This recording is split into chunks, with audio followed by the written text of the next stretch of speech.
Good afternoon friends and students, आप सबका फिर से बहुत बहुत स्वागत है मेरे यूट्यूब चैनल भारतीय मैथ्स पाठशाला। आज का जो हमारा वीडियो है वो है ट्रेन के सवालों पर आधारित है। आज का हमारा वीडियो ट्रेन चैप्टर से कुछ क्वेश्चंस लिए जाएंगे और उनको बनाकर बताया जाएगा बहुत आसान तरीक़ों से। डिफ़िकल्ट क्वेश्चंस भी इतने आसान आपको लगेंगे कि आपको लगेगा कि पहले से क्यों नहीं पता था, और बहुत कम समय में आप बनाने में सक्षम होंगे अवश्य। और अपने एग्ज़ाम में, आगे आने वाले सभी एग्ज़ाम में आप इसका फ़ायदा भी देख पाएंगे और बचे हुए वक्त को आप दूसरे सवालों में देखकर ज़्यादा क्वेश्चन बना पाएंगे। चलिए ट्रेन के बारे में आते हैं। सबसे पहले कुछ बेसिक बातें हैं। ट्रेन चैप्टर फुल्ली में नहीं पढ़ाने जा रहा, लेकिन आपको ऐसे सवाल अच्छे सवाल मैं बता दूंगा। छोटे से हल्के सवालों से थोड़ा ऊपर के टफ सवालों में मैं जाऊँगा कुछ बेसिक के साथ, ताकि आप बाकी सवालों को भी टैकल कर सकें। इसलिए कुछ बेसिक बात मैं बता देता हूँ ट्रेन चैप्टर का। इसमें क्या होता है, एक स्पीड बराबर डिस्टेंस अपॉन टाइम होता है फॉर्मूला, जो आप लोग को पता है। इसमें S inversely proportional to T क्या होता है, speed inversely proportional to T if d is constant, यानी d अगर नियतांक है यानी कांस्टेंट है, स्थिर है, तो s t के इनडायरेक्टली प्रोपोर्शनल होगा, इन्वर्सली प्रोपोर्शनल इसको बोलते हैं। उसी प्रकार डिस्टेंस डायरेक्टली प्रोपोर्शनल t के होगा जब इसमें s common, s constant, s is constant. उसी प्रकार speed directly proportional to d के होगा इफ t इज कांस्टेंट। ये बेसिक बातें हैं जो आप लोगों को पहले से पता होंगी, लेकिन फिर भी मैंने बताना, ठीक समझा के बता देना ठीक होगा। इसके बाद क्या करना है कि आप लोग को रिलेटिव स्पीड के बारे में पता हो। रिलेटिव स्पीड, जब दो मूविंग ऑब्जेक्ट्स हैं, जब दो मूविंग ऑब्जेक्ट्स हैं तो उनके बारे में, दो मूविंग ऑब्जेक्ट्स मतलब कि एक दूसरे के सामने तो सही, लेकिन समानांतर पटरी पर आप कहिए ट्रेन की अगर बात करें, आसपास से गुजरने वाले कोई भी दो मूविंग ऑब्जेक्ट हो सकते हैं, व्यक्ति हो सकते हैं, ट्रेन हो सकता है, बस हो सकती है, कार हो सकती है, बाइक हो सकती है, कुछ भी। तो आसपास से गुजरने वाले कोई भी दो मूविंग ऑब्जेक्ट्स होंगे तो उसमें रिलेटिव स्पीड के बारे में आपको कुछ बातें पता होनी चाहिए। रिलेटिव स्पीड में दो केस है। अगर दोनों मूविंग ऑब्जेक्ट अगर सेम डायरेक्शन में है, सेम डायरेक्शन में दोनों का स्पीड माइनस करना पड़ता है। ए फर्स्ट ऑब्जेक्ट की स्पीड है, बी सेकेंड ऑब्जेक्ट की स्पीड है। अगर अपोजिट डायरेक्शन में हो तो दोनों की स्पीड को प्लस करो। ये बेसिक बातें हैं जो पता होनी ही चाहिए, आप लोग को उम्मीद है पता ही होगा, लेकिन फिर भी मैं बता देता हूँ। अब देख लीजिए, और तीसरी बात क्या है। तीसरी बात यह है कि ट्रेन जब खुद को, मैं लिखूँगा नहीं, बस जान लीजिए, ट्रेन जब किसी पोल, किसी खंबे, किसी व्यक्ति को या फिर किसी ऐसे ऑब्जेक्ट को पार करे, स्टैंडिंग ऑब्जेक्ट को पार करे जिसका अपना कोई लेंथ नहीं है, उसको पार कर रहा है अगर 10 सेकंड में, तो इस बात का मतलब ये हुआ कि ट्रेन का स्टार्टिंग पॉइंट इंजन से लेकर अंतिम जो उसका कुछ होता है, मतलब कि लास्ट बोगी जिसमें गार्ड बैठे होते हैं, वहाँ तक क्रॉस करने में ट्रेन ने 10 सेकंड लिया। क्योंकि स्टैंडिंग ऑब्जेक्ट का अपना कोई लेंथ नहीं है, इस बात का मतलब ये है कि इस 10 सेकंड में उसने खुद को पार किया। इसलिए कोई भी एक ऐसा स्टैंडिंग ऑब्जेक्ट जिसका अपना लेंथ नहीं है, उसको पार करने में कोई वक्त अगर लिया जा रहा है ट्रेन के द्वारा, इस बात का मतलब ये है कि उसने खुद की डिस्टेंस कवर करने में इतना वक्त लिया। उसी तरह किसी प्लेटफॉर्म को पार किया जाए या किसी दूसरे ट्रेन को पार किया जाए, तो उसमें तो अपना लेंथ है, इसलिए उसमें अगर कोई वक्त लग रहा है, जिसका मतलब उसने जो समय लिया उसको पार करने में, वो अपना भी समय है, मतलब खुद की लेंथ प्लस सामने वाले प्लेटफॉर्म या ट्रेन की लंबाई को पार करने का वक्त होता है। तो इन बातों को ध्यान देने की ज़रूरत है। उसी प्रकार सवारी, कोई पैसेंजर अगर बैठा है ट्रेन में और वो देख रहा है कि सामने किसी दूसरे ट्रेन को क्रॉस कर रहा है, तो वो देखने वाला जो ऑब्जर्वर है वो तो खुद से सामने वाले ट्रेन को कंपेयर कर रहा है, इसलिए वो देखेगा कि मैंने अगर, मतलब देखने वाला अगर सामने वाले ट्रेन को पार किया, इसका मतलब सामने वाले ट्रेन की लंबाई को पार किया, वो अपने ट्रेन की लंबाई को नहीं देख रहा है। तो ये सब छोटी छोटी बातें हैं जिसे जाननी चाहिए। जानने के बाद सवाल काफ़ी आसान लगेगा। अब आते हैं पहला सवाल पे बिना देरी किए।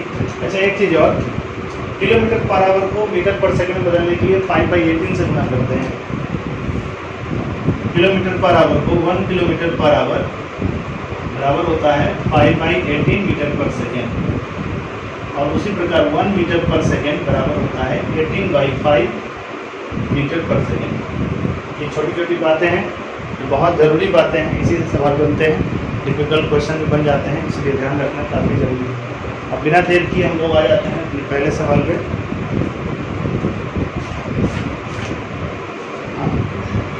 सवाल आप लोग बोर्ड पर देख सकते हैं। What time will a train moving with an average speed of 36 kilometre per hour take to cross a pole of telegraph if length of train is 100 metre. देखिए पोस्ट ऑफ टेलीग्राफ, ये जो लिखा है pole of telegraph, sorry pole of telegraph जो लिखा है, इसका मतलब टेलीग्राफ का अपना लेंथ तो नहीं है, इसका मतलब इसमें जो 10 सेकेंड लिया है मैं इस समय तो पूछ रहा है, यानी जिस स्पीड से ये जा रहा है तो उसे जो 100 मीटर जो लेंथ है खुद का, उसको ही पार करना है, उसे पार करने में उसे कितना समय लगेगा ये आपसे पूछ रहा है। तो स्पीड दी गई है, डिस्टेंस भी दिया गया है, टाइम आपसे पूछ रहा है, टाइम का फॉर्मूला क्या हो जाएगा, डिस्टेंस अपन स्पीड, डिस्टेंस आपका 100 है और स्पीड आपका देखिए ध्यान दीजिए, डिस्टेंस आपका मीटर में है जबकि speed 36 kilometre per our kilometre में, किलोमीटर पर आवर में, तो इसको मीटर पर सेकेंड में गुना करके चेंज करना होगा 5/18 से। अब इसको जब गुना करेंगे तो ये 10 आ जाएगा, 10 से 100 कट जाएगा, 10 बटे 10 सेकेंड इसका आंसर हो जाएगा। ठीक है, सेकेंड क्वेश्चन बिना देर किए आप लोग देख लीजिए। A train in 100 metre length, 110 metre जो ट्रेन की लंबाई है, and moving with 36 kilometre per hour, जो 36 किलोमीटर प्रति घंटा की रफ्तार से चल रहा है, दूसरी ट्रेन को जिसकी लंबाई 132 मीटर है पार करता है, तो आपसे पूछ रहा है कितना समय। तो दूसरा ट्रेन उसका भी अपना लेंथ है और उसका तो लेंथ है, दोनों लेंथ को पार करना पड़ेगा। तो 132 प्लस 36 110 टोटल कितना हो गया 242, और स्पीड है 36 किलोमीटर पर आवर। तो इसका मतलब यहाँ भी 36 है, किलोमीटर पर आवर है, मीटर पर सेकेंड में यहाँ पे जब हमने बदला था तो 10 आया था, तो वहाँ भी 10 आएगा। तो इस चीज़ का फायदा हम यहाँ उठा लेते हैं।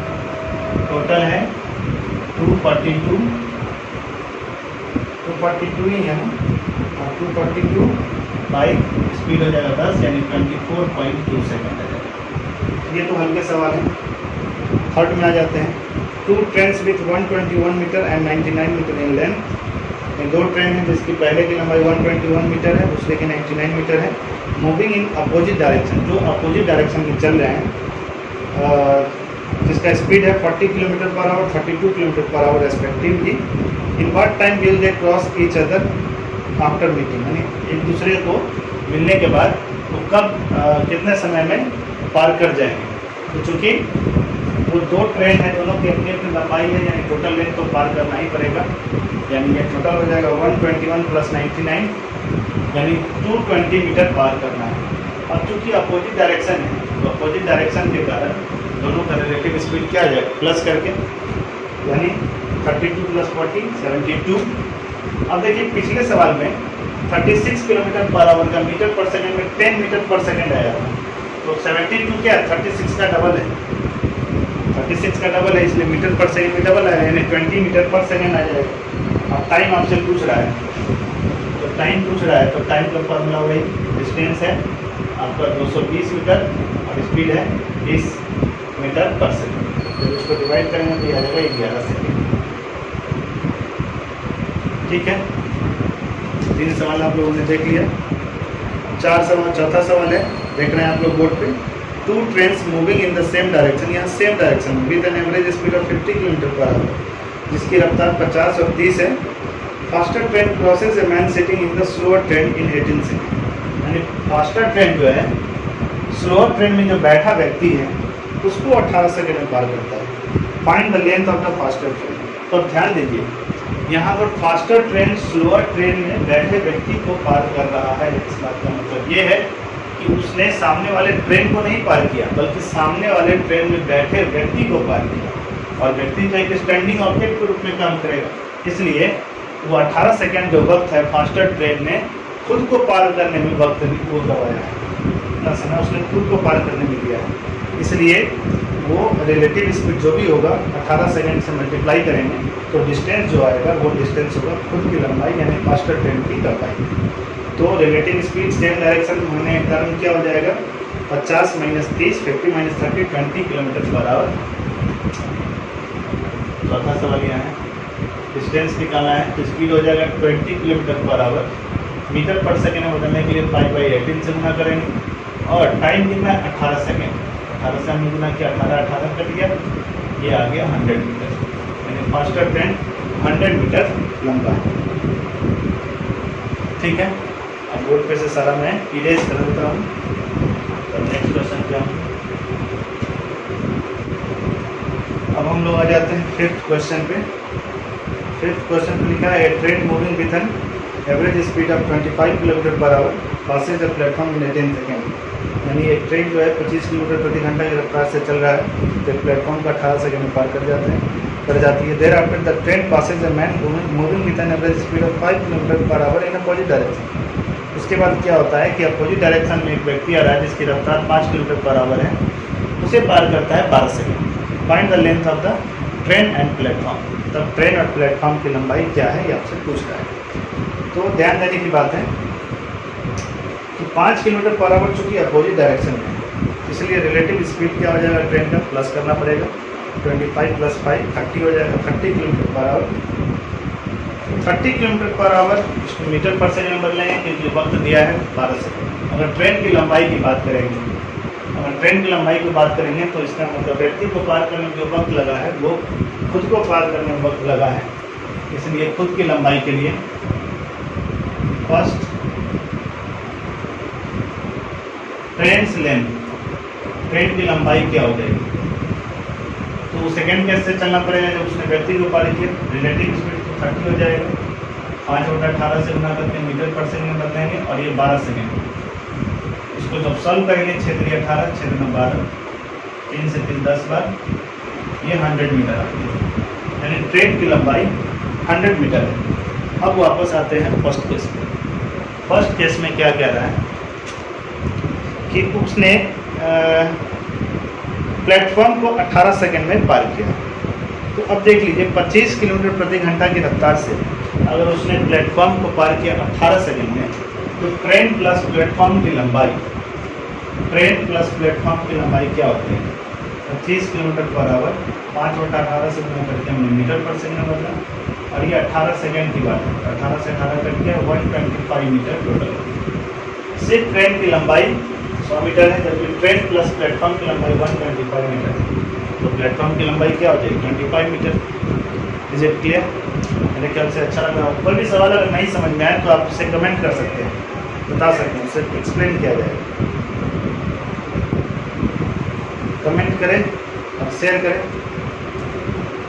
सब्सक्राइब करें, जो भी कर सकते ज़रूर करें ताकि इस चैनल को प्रमोट किया जा सके और जितना प्रमोट होगा उतना ज़्यादा अच्छा रहेगा और भी ज़्यादा अच्छा वीडियो बनाने में। नेक्स्ट है ये train passes a man standing on a platform in 7 seconds. यानी एक ट्रेन जो है प्लेटफॉर्म पे खड़े एक व्यक्ति को 7 सेकेंड में पार करता है। इस बात का क्लियर मतलब है कि व्यक्ति को पार कर रहा है 7 सेकेंड में, इसका मतलब खुद को पार करने में वक्त लग रहा है 7 second. And the whole platform in 28 second. और पूरे प्लेटफॉर्म को 28 सेकेंड में पार किया जाता है। पूरे प्लेटफॉर्म को 28 सेकेंड्स में और खुद को पार करने में 7 सेकेंड। इसका मतलब सिर्फ प्लेटफॉर्म को पार करने में कितना वक्त लग रहा है 21 second. If length of the platform is 330 metre then find the train speed. तो ट्रेन की स्पीड क्या है? तो ट्रेन की स्पीड निकालना काफ़ी आसान है। प्लेटफॉर्म की लंबाई कितनी है 330 मीटर, डिस्टेंस अपॉन टाइम, और इस प्लेटफॉर्म को पार करने में कितना वक्त लगा है 21 सेकेंड। 3 से कर जाएगा 110/7, ऐसा ही आएगा 110/7 मीटर पर सेकेंड। ये आपका आंसर आ जाएगा। इसमें कुछ और पूछ रहा है तब देन फाइंड ट्रेन स्पीड। हाँ स्पीड हो गया, ठीक। नेक्स्ट है 2 trains with length of 100 metre and 80 metre running on parallel tracks. 2 train है पैरेलल ट्रैक्स पे 100 मीटर और 80 मीटर की लंबाई के हैं, दौड़ रहे हैं। If both are moving in the same direction जब सेम डायरेक्शन की बात आती है तो faster train crosses slower train 18 second, faster train slower train को 18 सेकेंड में क्रॉस कर जाता है। सेम डायरेक्शन की बात करते हैं तो सेम डायरेक्शन में आप लोग जानते हैं रिलेटिव स्पीड क्या होता है, माइनस करके, यानी a माइनस बी वैल्यू आएगा। क्योंकि दोनों ट्रेन है, दोनों ट्रेन का लंबाई होगा 180 मीटर को पार करना है कितने सेकंड में, 18 सेकंड में, यानी स्पीड हो जाएगी 10 मीटर पर सेकंड। जब वहीं पर जब बात आती है अपोजिट डायरेक्शन की तो ये 9 सेकंड लगते हैं, यानी a प्लस बी की बात है। तो a प्लस बी की अगर बात है तो 180/9 यानी 20 मीटर पर सेकंड। अब आपको दोनों पता है minus B a plus B. ये देखिए जब दोनों को ऐड करेंगे तो b से b क्या होगा, कट जाएगा, ये a 2a हो जाएगा, 10 20 30 हो जाएगा, 2a बराबर 30, इसलिए a बराबर कितना जाएगा 15 मीटर पर सेकंड। इसलिए b बराबर क्या जाएगा, इस 20 में से 15 अगर a है तो b कितना हो जाएगा 5 मीटर पर सेकंड। यही हो गया, कितना आसान लग रहा है। 7th भी हो गया। अब आ जाते हैं 8 में। A train crosses two men walking in the same direction. Speed of first man is 2 km/h and that of the other one is 4 km/h. यानी एक ट्रेन जो है दो व्यक्ति को पार करती है जो सेम डायरेक्शन में चल रहा है और व्यक्ति की चाल 2 किलोमीटर प्रति घंटा और 4 किलोमीटर प्रति घंटा है और दोनों को पार करने में जो समय लग रहा है, एक को 9 सेकंड में जबकि दूसरे को 10 सेकंड। तो आपसे पूछ रहा है स्पीड क्या होगी ट्रेन,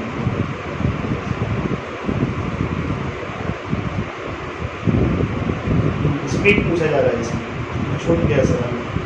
आप लोगों को रिपोर्ट पे दिखेगा वो पूरा सही दिखेगा, यहाँ बैरिंग स्पीड ही पूछ रहा है इसमें। तो स्पीड के लिए कुछ करना नहीं है, काफ़ी आसान सवाल है। मतलब पुराना भी टाइम एंड डिस्टेंस का जो वीडियो है उसमें भी आप जाकर देख सकते हैं। क्रॉस प्रोडक्ट की बात करते हैं, क्रॉस प्रोडक्ट से ये सवाल काफ़ी आसान तरीके से बन जाता है। इसमें करते क्या है, डिफरेंस ऑफ स्पीड और डिफरेंस ऑफ टाइम लेते हैं। तो डिफरेंस ऑफ स्पीड और डिफरेंस ऑफ टाइम लेने पे पता चलता है दोनों व्यक्तियों का डिफरेंस ऑफ स्पीड 2 किलोमीटर बराबर है, क्योंकि दोनों व्यक्ति को पार करने में समय लग रहा है, उसका अंतर जो है 1 सेकेंड है। ध्यान दीजिएगा ये किलोमीटर पर आवर, ये 1 सेकेंड है। अब क्या करते हैं क्रॉस प्रोडक्ट मेथड में कि ओरिजिनल स्पीड अगर दिया हो तो ओरिजिनल स्पीड पे जाते हैं, अगर ओरिजिनल स्पीड ना दिया हो तो ओरिजिनल टाइम पे जाते हैं और उसके लिए सोचते हैं कि क्या गुना करना है। तो ओरिजिनल स्पीड तो नहीं दिया है, ओरिजिनल स्पीड का मतलब रिलेटिव स्पीड ट्रेन और मेन का। तो ट्रेन का तो स्पीड पता नहीं है, इसलिए रिलेटिव स्पीड आप नहीं निकाल सकते। हाँ, लेकिन आप रिलेटिव टाइम निकाल जरूर पा रहे हैं, कितना वक्त लग रहा है दिया हुआ है, सॉरी निकाल नहीं पा रहे, दिया गया है कि कितना वक्त लग रहा है पार करने में दोनों आदमी को। तो 9 सेकंड लग रहा है पहले को, दूसरे को 10 सेकंड। तो 1 से 9 बनाने के लिए कितना से गुना करना पड़ेगा, 9 से ये 9 आ जाएगा और इसी से दोनों तरफ कहेंगे तो ये 9 गुना 18 आ जाएगा। उसी प्रकार 10 बनाने के लिए कितना से गुना करना पड़ेगा, 10 से, ये 10 हो जाएगा, ये 10 गुना 20 हो जाएगा। अब ये देखिए ये रिलेटिव स्पीड है आपका। ध्यान देने की बात है, रिलेटिव स्पीड सेम डायरेक्शन में होने के कारण घटाना पड़ेगा। कितना घटाना पड़ेगा, तो जितना आदमी का चाल है, यानी 2 किलोमीटर पर आवर और 4 किलोमीटर पर आवर, यानी इसमें से किसी में 2 घटा हुआ है, किसी में 4 घटा हुआ है। अब ध्यान दीजिए कि जब ट्रेन की स्पीड कुछ होगी वो तो बदलने वाली नहीं है। अब आदमी का चाल जब घटेगा तो एक बार 2 घटेगा, एक बार 4 घटेगा। तो जब 4 घटेगा तो वैल्यू ज़्यादा छोटा आएगा, या जब 2 घटेगा तब वैल्यू ज़्यादा छोटा आएगा। सीधा सा जवाब है कि जब 4 घटेगा तब वैल्यू छोटा आएगा। तो इस दोनों में छोटा कौन है, 18। इसका मतलब इसमें से 4 माइनस हुआ है और इसमें से 2 माइनस हुआ है। इसमें से 4 माइनस हुआ, इसमें से 2 माइनस हुआ ट्रेन के स्पीड में। तो अगर हम ट्रेन का स्पीड निकालना चाहते हैं तो क्या करना होगा, जो माइनस हुआ उसको वापस दे दीजिए। तो 18 में ये 4 वापस देंगे तब भी 22 आ जाएगा, 20 में ये 2 वापस दे देंगे तब भी 22 आ जाएगा, यानी 22 किलोमीटर पर आवर इसका आंसर हो जाएगा। समझ में आई बात? मेरे ख्याल से आसान लग रहा होगा। और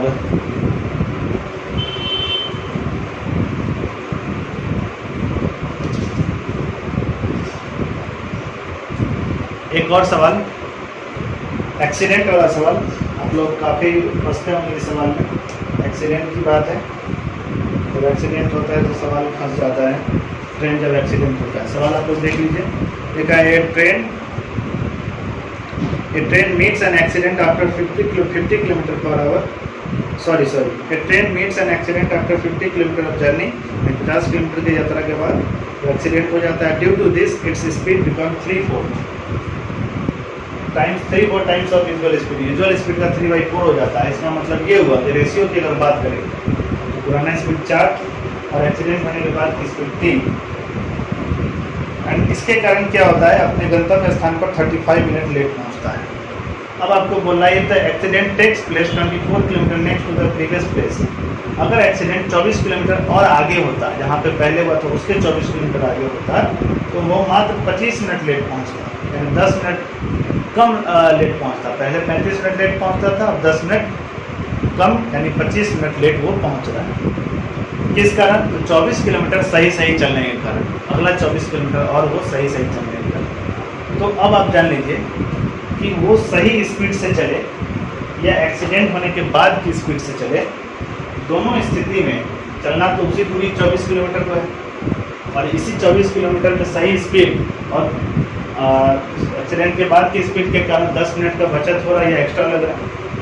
तो अब ध्यान देने की बात है, उसी दोनों स्पीड के केस में डिस्टेंस 24 किलोमीटर ही तय करना है। इसका मतलब है कि डिस्टेंस कांस्टेंट है। तो अब याद कीजिए first minute of this video, जब डिस्टेंस कांस्टेंट और स्पीड और टाइम में कैसा रिलेशन होता है, इन्वर्स रिलेशन। तो ये आपका 9th नंबर क्वेश्चन अगर है, स्पीड और टाइम में अगर इन्वर्स रिलेशन होता है तो स्पीड कितना हो जाएगा फर्स्ट केस का और सेकेंड केस का। स्पीड अगर 4 से 3 हो गया, यही बात है, 4 से 3 हो गया, टाइम क्या हो जाएगा 3 से 4 हो जाएगा। यानी पहले मतलब कि जो जैसे कि अगर सही से चल रहे हैं तो हमको 25 मिनट लग रहा है, सही से चलने पर 25 मिनट और एक्सीडेंट होने के बाद के कारण 35 मिनट। तो ये कितना आपको इसमें बचत हो रहा है, सॉरी कितना ज़्यादा लग रहा है, कितना ज़्यादा लग रहा है। तो देखिए 3 और 4 का डिफरेंस 1 है, जबकि रियल में ये कितना के बराबर है 10 मिनट के बराबर। 3 और 4 में हमारे हिसाब से 1 मिनट एक्स्ट्रा लग रहा है, जबकि रियल में 10 मिनट ज़्यादा लग रहा था। इसलिए 3 बराबर कितना हो जाएगा 30 मिनट। 30 मिनट मतलब आधा घंटा, 30 मिनट मतलब आधा घंटा। यानी एक्चुअल स्पीड से चलते, 4 की स्पीड से चलते तो हमको आधा घंटा लगता। ठीक है, आधा घंटा लगता कितना दूरी तय करने में, आधा घंटा लगता कितना दूरी तय करने में, तो उस 24 किलोमीटर को तय करने में। तो 24 किलोमीटर अगर आधे घंटे में तय करते हैं तो पूरे घंटे में कितना दूरी तय करेंगे 48 किलोमीटर पर।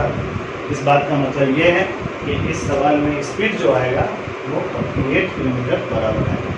24/1/2 = 48 किलोमीटर बराबर। मुझे उम्मीद है आप लोगों को बहुत अच्छे से समझ में आया होगा। अगर कोई दिक्कत हो रही है तो कमेंट करें, और ये जो नंबर दिया गया उस पर भी सवाल आप मैसेज कर सकते हैं, उसके आधार पर वीडियो बनाया जा सकता है। आप ऑनलाइन लाइव क्लास में ज्वाइन कर सकते हैं, उसके लिए भी आप व्हाट्सअप करें, कॉल नहीं करें, व्हाट्सअप करें। मैं व्हाट्सअप बस रिप्लाई देता हूँ, कॉल पिक कर पाना पॉसिबल नहीं है। तो आप लोग को जो भी समस्या हो आप व्हाट्सएप के माध्यम से या फिर कमेंट के माध्यम से हमें सूचित कर सकते हैं, उसका समाधान अवश्य किया जाएगा। और फिर से आप सबसे फिर वही बात कि अगर वीडियो पसंद आया हो तो लाइक करें, सब्सक्राइब करें, लोगों से शेयर करें और इस चैनल को मोटिवेट करें, ताकि और भी अच्छे वीडियो के साथ मैं आपके सामने आता रहूँ। ओके, मिलते हैं नेक्स्ट वीडियो में। Till then bye.